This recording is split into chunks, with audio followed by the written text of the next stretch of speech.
Hello everyone, here's a new educational chess game. I'm playing black and my opponent is rated 1719. He plays b4, which is known as the Orangutan Opening. Well, I'll play e5. I'm attacking the b4 pawn, and usually this is what my opponent does. White plays bishop to b2 to counterattack the pawn on e5. So we take, and after bishop takes, you shouldn't attack the bishop right away because he'll take on g7. You should first play knight to f6, and then we'll look to attack the bishop with knight to c6. He plays c4, knight to c6. Normally he'll go back to b2. He goes to c3. If I take, I'll just help him develop his knight. But if I don't take, he'll take, and my knight on b4, I don't know if that's very good. The problem is if I move my bishop back, he'll play d4. Whether I put it on d6 or e7, there will be this d4 move. Listen, for now, I don't know. I'll just castle. Too bad, I'll let him take the bishop, knight takes. I'll have better development. 2 knights developed, castling already done. On the other hand, he has better central influence in the sense that he still has both his pawns in the center, and I only have one left. So I'll have to play quite energetically to cause him problems and prevent him from developing and stabilizing his center. He plays queen to b3. He's really trying to get me to take so he can recapture with the knight and develop. Here I'm considering queen to e7. But queen to e7 would, should I recapture, accept the queen exchange, even though I have the threat on c2? He could play king to d1, I'd be better developed, but it's an end game. If I play bishop to c5, he can play e3 now, still preparing the d4 push.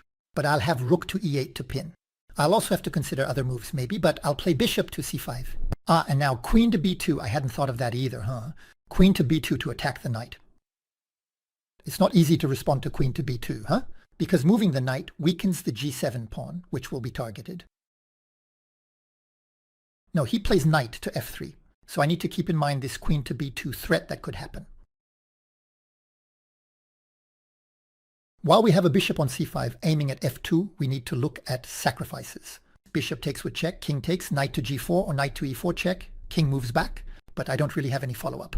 On the other hand, I'm looking at knight to e4 right away because I have the threat of taking on f2, and I could eliminate his dark squared bishop that's been bothering me for a while, being well placed on the diagonal. So I think I'm going to play knight to e4. All right, knight to e4. So now he's almost forced to play e3. But then, taking his bishop on c3 also allows him to develop his pieces and gain a significant advantage in the game. But well, I have to try something, so I take it.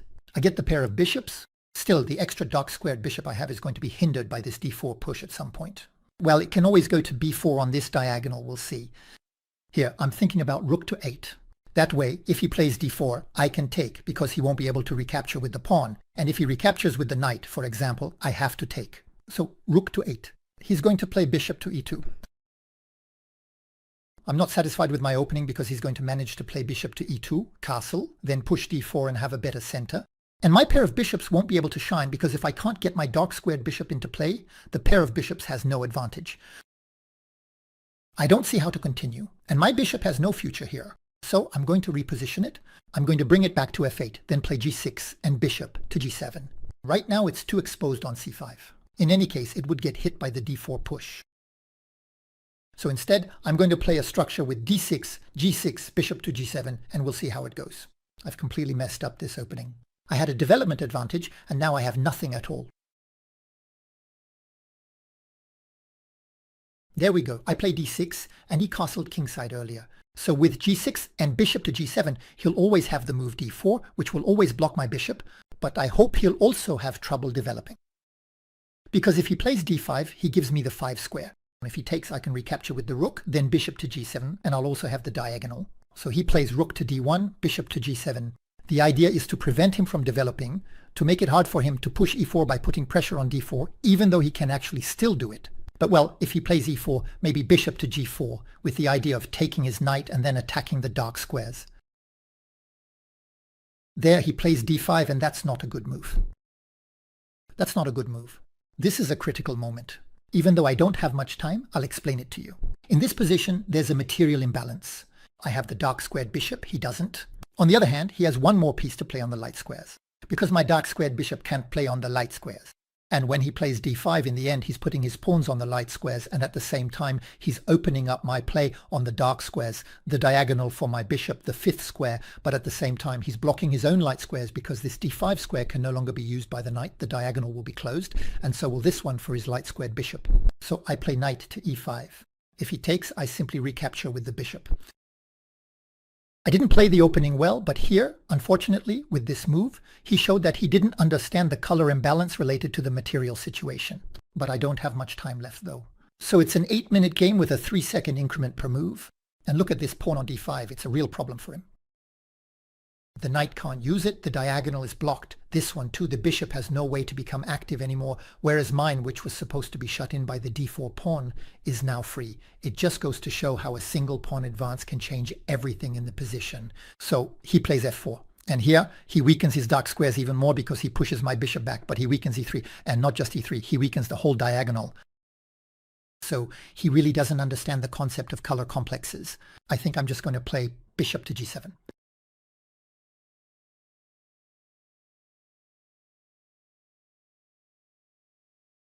He might have the c5 push, but then there will be bishop takes.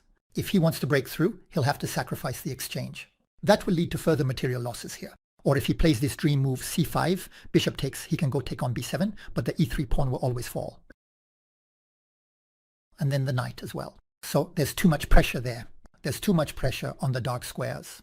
The knight, the e3 pawn, and soon there will be play along the diagonal. I think that's going to happen in the game. And here, defending d3 is not easy for him. You see, moves like rook to f3 or rook to d3 expose themselves to bishops coming in and attacking his rook. So rook to d3, but after bishop to f5, what has he planned? If he pushes e4, I can simply take. I don't know what he's planned, so bishop to f5, and now my pair of bishops is going to be very dangerous. With just 2 pawn moves, he's completely ruined his position, the d5 push and the f4 push. Normally it's bishop takes, but I'm even considering rook takes, knight takes, bishop takes. With this pair of bishops, I win a pawn, and with the bishop pair, that could be interesting. But normally it's bishop takes. But always consider exchange sacrifices as well. Those are the moves that can catch your opponent off guard. That doesn't mean you have to play them, but you should always look at them. So here, he can't take the b7 pawn right away. His bishop is under attack. Maybe he can try to play bishop to f3, but he'll lose the pawn on f4. He plays queen to c2. He creates a direct line with my rook and protects his bishop. So here, definitely queen to e7, then rook to e8. I don't have much time left, so I'm going to play quickly. Queen to e7, he might play bishop to f3, but he'll still lose the pawn on f4. If he plays rook to f2, bishop to d4, and this time the diagonal will make itself felt. So here we're in a battle of opposite colored bishops, white square bishop against black square bishop, where obviously I have the better assets. I triple up to attack the bishop. So here, I'm considering rook takes. He might play rook to e2. That bothers me a little. I don't want to mess everything up. I'm just going to play rook to e3. Certainly, capturing on f4 was possible, but I don't need to ruin everything. I have an extra pawn. I control the position on the dark squares. No need to take unnecessary risks. Queen to e2 is played.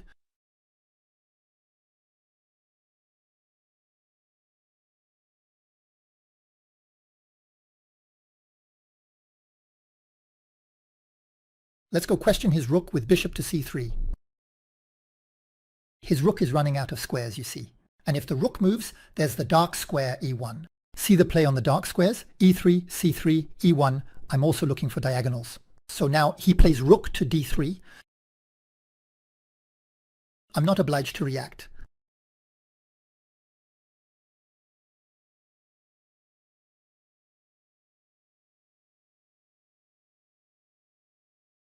I'm going to play f5. Well, this isn't played very well, but I actually don't have much time left. Everything on the board is completely protected. He then plays the move h3, which is a very solid and defensive choice. I play my bishop to b4, and I am looking to then play my bishop to c5 immediately afterwards. And maybe look for the attack on f4. There, I attack f4. Well, I wanted to go through h4, but since he just exchanged, I attack f4 immediately. He's going to play g3.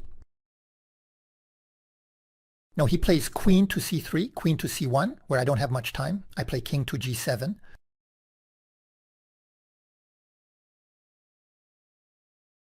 He exchanges. The problem is the lack of time in this position. I still have an extra pawn.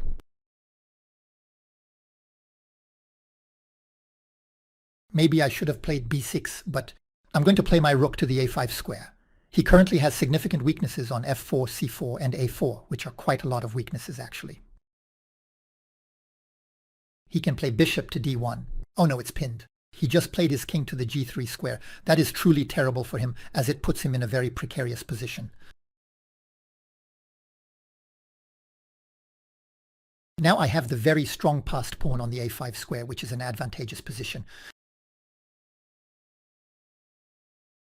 There we go. We successfully exchange pieces on the g6 square.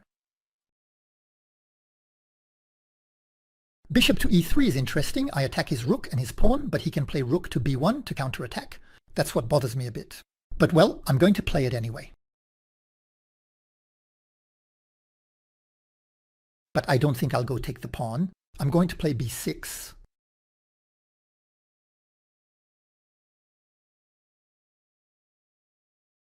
Here, he leaves me the pawn on f4. I don't know why. I'm going to take it. He doesn't have much time left either.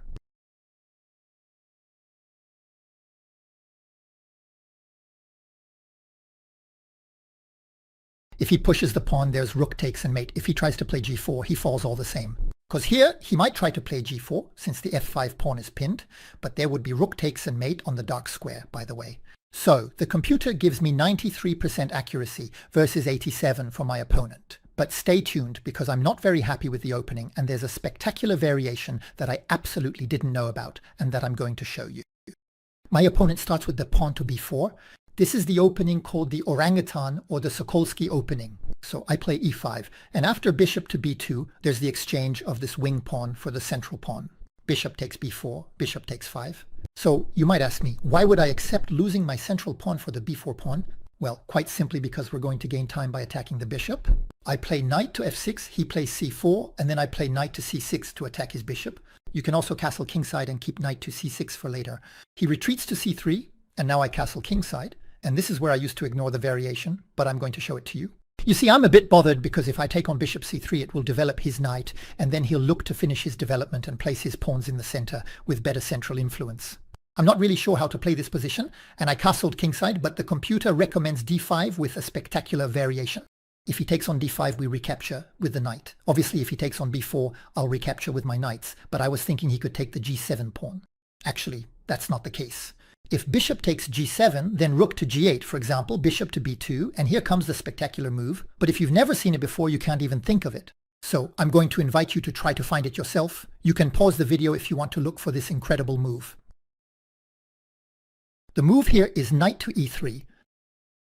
The d2 pawn can't capture because it's pinned, and the f2 pawn can't either because of queen to h4 check, and after g3 everything is recaptured, and if you take back, of course the queen takes with checkmate. This means that after knight to e3, white can't capture, but the queen is under attack, so maybe queen to b3, and in that case knight takes on g2 with check, bishop takes, rook takes, giving black the advantage. So you might ask me, what exactly is this advantage, since both sides have the same number of pawns, but we're in an open position where black has the bishop pair, and above all, black will be able to play bishop to e6, move the queen and castle queenside, because black will have a better shelter for their king. Since we just took the g2 pawn, the white king no longer has kingside castling, and for queenside castling, there's no longer a c2 pawn or a b2 pawn. So ultimately, in this position, with the bishop pair for black, better development, and a white king that will have trouble finding safety, it's an advantage for black. But here, I castled kingside, played queen to b3, and bishop to c5. So here, I was really worried about queen to b2. I didn't know what I would play against the pressure on the knight. The computer says you have to play d5 right away, except that the kingside structure is broken. Since the queens are off the board, it's not a problem for the king. Accept the loss of the d5 pawn, but play knight to b4 and get a counterattack, threatening knight to c2, the fork, and the d5 pawn. My pawn structure might be a bit weaker, but I have the bishop pair and better development. But in this position, he didn't play queen to b2, he developed with knight to f3. So I played knight to e4, then e3, I took his dark squared bishop, he recaptured with the knight, rook to e8 to try to counter the d4 push because the e3 pawn would be pinned so we could take, but he plays bishop to e2, and there I thought for a long time I didn't know what to play.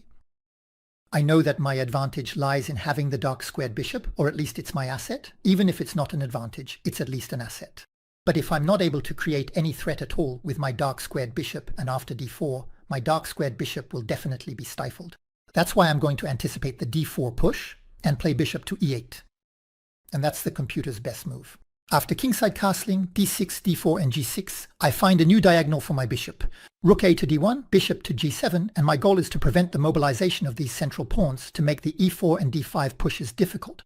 He will go for the d5 push, and that's really a big mistake on his part. And if he had played e4, certainly bishop to g4, even if I lose on b7, I can take on f3 and then get revenge on d4. As for his bishops, I don't know if I would have taken with the knight or the bishop, but his bishop is blocked by the e4 pawn, while mine is freer. I think this position is interesting for me. But in the position, he played d5, and as I told you, that's a major misunderstanding, because not only does he block his own light squares, but he also opens up my dark squares. So knight to e5, knight takes, and mistakes never come alone. After a mistaken pawn structure decision, he makes another one by pushing the pawn to f4. He weakens e3, which will end up being lost, and he also weakens this diagonal. He's in the process of weakening all his defenses on the dark squares.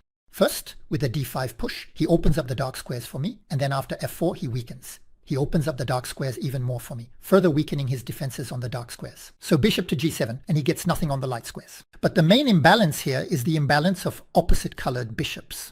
If I'm able to play better with my dark squared bishop than he can with his light squared bishop, I have the advantage. So he plays rook to d3, but bishop to f5 here, and he's going to lose a pawn. Bishop takes, knight takes, rook takes, queen to c2, queen to e7, rook to d2, rook to e8, bishop to f3.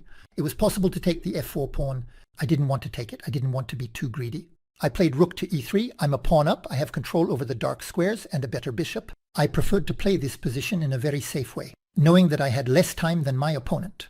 Queen to d1, bishop to c3, rook to d3, f5, h3, so bishop to b4, king to h2, bishop to c5, he takes on e3, so I recapture. He plays queen to c1, I activate my king, because if he trades queens in the endgame, it's better to have an active king. He takes, I recapture, rook to b1, I could have simply played b6, but bishop to b6. Finally, he plays a4, a5, I fix the weakness of the a4 pawn, king to g3, rook to a3, the bishop can't come to defend because it's pinned, so he plays h4, rook takes a4. Now, I have this distant passed pawn, rook to c1, rook to a2, h5, king to f6, he trades on g6, king to h3, bishop to e3, I attack both, he comes to b7. Here, I didn't want to take on f4. I could take on f4 and then play g5, g4, but I didn't want to give him any counterplay, so I played b6, rook to f1. Now I take on f4, so he could have played g3 anyway, and there I think I would have simply played a4. I would have escorted my pawn all the way to promotion. But he played rook to f1, so bishop takes. Bishop to d1, he attacks my bishop, bishop to e5, and there, he ran out of time. And as I was saying, a mistake he could make is to push g4, especially when you don't have much time with the idea of attacking f5 like that. The f5 pawn is pinned, but in that case rook to h2, and it would have been a beautiful checkmate on a dark square, triumphing with my dark squared bishop against his, which couldn't put up a fight. So I hope this game was either instructive or entertaining. You can give me likes, leave comments, share the video, and support the channel. Goodbye everyone.